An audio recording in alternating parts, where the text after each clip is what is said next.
சளி இருமலுக்கு உடனடி நிவாரணம் தரும் கருப்பட்டி காஃபி. சளி, இருமல், தொண்டை புண், தொண்டை கரகரப்பு, தொண்டைக்கட்டு போன்ற பிரச்சனைகளுக்கு கிராமப்புறத்தில் பின்பற்றப்படும் ஒரு வைத்தியம்தான் கருப்பட்டி காஃபி. இதனால் இந்த காஃபியில் உள்ள மருத்துவ குணங்களின் மூலம் உடனடி நிவாரணம் கிடைக்கும்.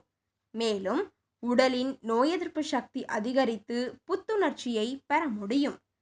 சரி, இப்போது அந்த கருப்பட்டி காஃபியை எப்படி செய்வதென்று பார்ப்போம். அதை செய்து குடித்து உங்கள் உடம்பை தேற்றிக் கொள்ளுங்கள். சொல்லப்போனால் இதனை மழை காலத்தில் தினமும் செய்து குடித்து வந்தால் நோய்களின் தாக்குதல்களில் இருந்து தப்பிக்கலாம்.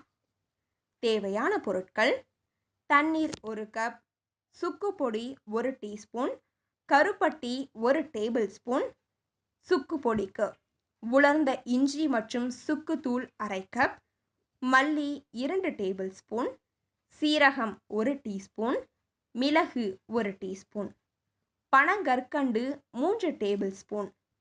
செய்முறை: முதலில் சுக்கு பொடி தயாரிக்க கொடுத்துள்ள பொருட்களை மிக்சியில் போட்டு பொடி செய்து கொள்ள வேண்டும்.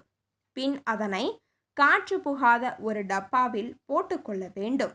பின்னர் ஒரு பாத்திரத்தில் தண்ணீர் ஊற்றி அடுப்பில் வைத்து கொதிக்க ஆரம்பித்ததும் அதில் சுக்கு பொடி 1 டீஸ்பூன் மற்றும் கருப்பட்டியை சேர்த்து 2 அல்லது 3 நிமிடம் மிதமான தீயில் கொதிக்க விட வேண்டும். பின்பு அதனை இறக்கி வடிகட்டினால் சூடான கருப்பட்டி காஃபி தயார்.